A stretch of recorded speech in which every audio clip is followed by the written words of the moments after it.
Hey nerds, what's up? Today I'm coming at you with my last two rankings for SPFBO 8. It has been a great ride, and I hope you have been following along and maybe reading along and choosing the ones you want to experience. The first one we're going to talk about today is Mysterious Ways by Abbie Evans. Mysterious Ways follows Isabella, who is the commander of a city watch, and her struggles with understanding the justice system and kind of understanding better how her world actually works. Now, Mysterious Ways throws a lot of things on its head on how we generally view religion, gender norms, sexuality, and things of that nature. And although I did like the ideas presented in this book, I definitely had two primary issues with it. The first was that this book shifted wildly in tone from being serious to often sometimes ridiculously silly in a way that just didn't quite make sense to me. I have an example from the first 3 pages, so I don't think it's a spoiler, but there is a human-sized mousetrap that our main character gets stuck in, and this was so confusingly done for me. I thought for a second maybe I was wrong and our main characters were actually really small. Like, it's never really explained and it's so silly, but then it kind of goes more into earnest dialogue and settings, but then there'll be another scene like in the Queen's throne room that's again over the top silly. And I think for me, I struggled because it never felt consistent. Like, if you're gonna have a book that's that silly, you kind of need to push it all the way. Every moment needs to be ridiculous. Every moment needs to be silly. You need to kind of go like full Pratchett on it to make the ridiculousness make sense. But the other issue is like that intense silliness just completely disappears by midway through the book. So it didn't feel intentional. I think that's my big issue. There wasn't intention behind those silly moments. They were kind of just one-offs that made it hard for me to contextualize where they belonged in the greater scheme of that story. Honestly, I was kind of happy in the last half of the book when it went away because I enjoyed that part of the book a lot more without it. Something else in a similar vein to that is the author in the beginning sort of tries to make our main character sound old-fashioned or highbrow by having kind of weird sentence structures in the way she talks and using words that not necessarily we would use in those situations. And that's totally fine. I think that was an interesting character choice for Isabella, who is an angel. Like, I think that kind of made sense. However, again, it just wasn't consistent, so it ended up not feeling intentional. Sometimes the character would talk in kind of like a highfalutin way, and then other times she'd talk completely normally how you and I would talk in 2023. And then again, by about halfway through the book, that highfalutin talk just completely disappears. It's almost if the author gave up on doing it, which again, the consistency just kind of made it a whiplash for me. The other major issue for me was how the messaging of this book was packaged. So things are completely flipped in this book. People who are considered in power here, you know, white, male, straight, it is flipped in the book, right? So that we see that non-straight relationships are the norm. Women being in power is the norm. And it's, you know, it's a flip on everything we think of. And like, I absolutely loved that idea in theory. Like, when I first started reading, I was like, okay, this is fun. Like, I like this. I wonder where it's going to go. However, the book makes a commentary on gender and sexism, religion, racism, homophobia, gender identity. And that's just a lot to put on a book that is less than 300 pages. I think it's less than 300 pages. My book actually doesn't have page numbers, so I don't know, but less than 300 pages. It's just a lot. And I feel like the book would have benefited from paring down on the ideas so that they could better explore a couple of them. Like, either choose religion and sexism and keep it at that, or choose, you know, sexism and homophobia and focus on that.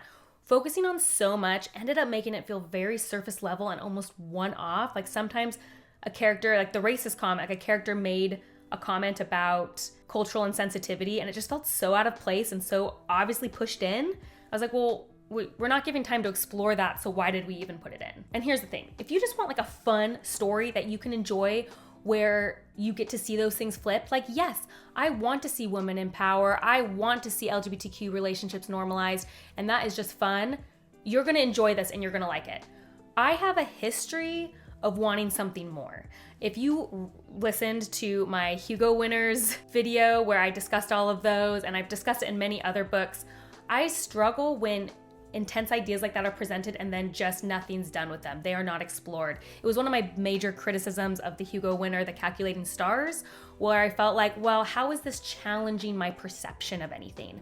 I want books that take on that stuff to challenge me, to challenge people and make them think, make them consider, why do we think this way? You know, when I think of books that did that on the gender side, I think of A Non-Fantasy Actually Anxious People by Frederick Backman. Or when we think about the religion side, I think of all the short stories by Ted Chiang. Those were stories that tackled a lot of the stuff in here, but legitimately stayed with me, legitimately challenged what I thought about those. And that's kind of what I want from fantasy who tackles those subjects. I realize that's not everybody. There's gonna be a lot of people who pick this up and love it just because they get to read something that feels different and feels validating, and that's great. It just didn't quite do enough for me. Ultimately, I give Mysterious Ways a 5 out of 10. Last but not least is The Umbral Storm by Alec Hutson. I'm sorry, Alex. I just feel like if I was in the competition, I'd be very annoyed that I was the last one read and reviewed, so thank you for being patient. This is a great classic high fantasy tale with all the things that classic high fantasy people love. You know, big world building, expansive magic systems, some of like the classic tropes that we all love, like the underdog gaining power and learning their powers and seeing and discovering new things and them succeeding.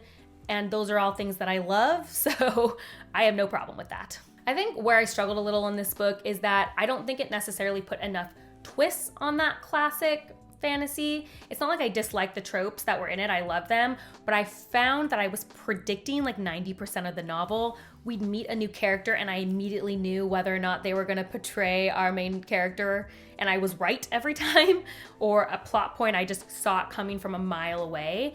And I don't necessarily think this is because I'm good at predicting things. I think it was because it felt too referential, too rooted. It's not that I don't want it to be classic, it's just that usually I want to see an author put their own voice or own stamp on it, and I didn't quite feel that here. It just ended up feeling kind of predictable and referential, even though it wasn't like any of the individual ideas I felt were copying anything. It's not like I'm going to sit here and be like, it's a copy. It just had like a vaguely referential feel, if that makes sense. And one of the primary things that I think contributes to this is that I just never felt anything for the characters. I felt the characters were very basic and 2D, and we didn't really get to see different facets of them. Our two main characters, Darren and Heth, this definitely hit particularly. They're the two main viewpoints. Darren is our, I would say, the main character, and he just never fails. He always succeeds. He's always the most special. And again, I like kind of like a chosen one-esque trope. So it's not that, it's just that if our protagonist never fails and we never get to see them not succeed, we don't really get to know who they are.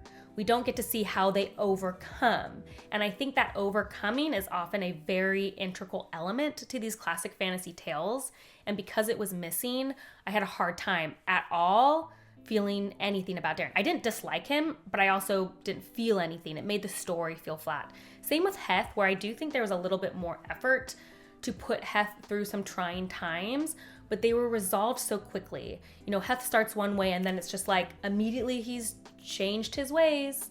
And I kind of wish we dealt with it longer. We dealt with his struggles and dealt with the worst aspects of Heth and his unglamorous parts and icky parts just a little more, and wasn't so afraid to shy away from that, because I think it would make him more interesting as a character. One character that kind of bothered me a lot was the primary female character, Alia. I would say she's a tertiary character. We don't get a viewpoint from her till about 60% of the way through the book. She definitely feels more of like a main side, if that makes sense.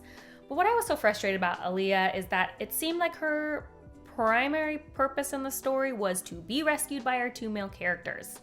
Now, if you've watched my videos, you know I don't need every female character to be some like warrior fighting, strong, sassy. Like I don't need that. And in fact, I found Alia's plot of being an extreme pacifist super interesting to explore. And the idea that she wouldn't protect herself and she would need to rely on others, I have no problem with that. I think that's interesting. My problem is that Aaliyah was set up to have a very extreme competency in the forest section. Like, she knew more. Yet when we were in the forest, she was still being rescued and overshadowed by her male counterparts. So I felt that it was like a lot of talk and not show in her character. I also think she just wasn't given agency in her story until about, I'd say 80% of the way through the novel. I guess there's one moment at about 40%. You could remove Aaliyah and it would not affect the plot of the story at all, other than the main characters got to rescue her a lot. And that annoyed me. I think her main purpose in the story came a little too late. I think she could have been a very successful character if she had had more agency, or if we got to hear from her a little earlier in the story. I know she wasn't the primary character, so I'm not blaming the author for only giving her a few chapters. I think that would have been enough. I just wish she was better done. And I think it's just all of the characters like that. They're just a little flat. Still though, overall, I enjoyed my time with this book. I'm always gonna enjoy a book with world building and magic systems. I think people are gonna really enjoy the quasi-school narrative in here, where our main character gets to learn a lot besides other people. I think that's an extremely popular setting and that people will really enjoy that.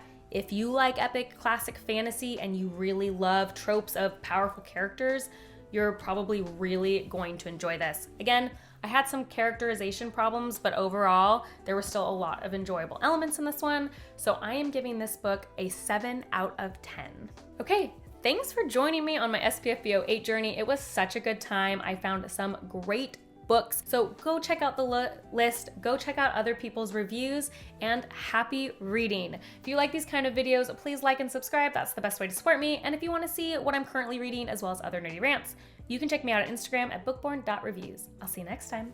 Bye.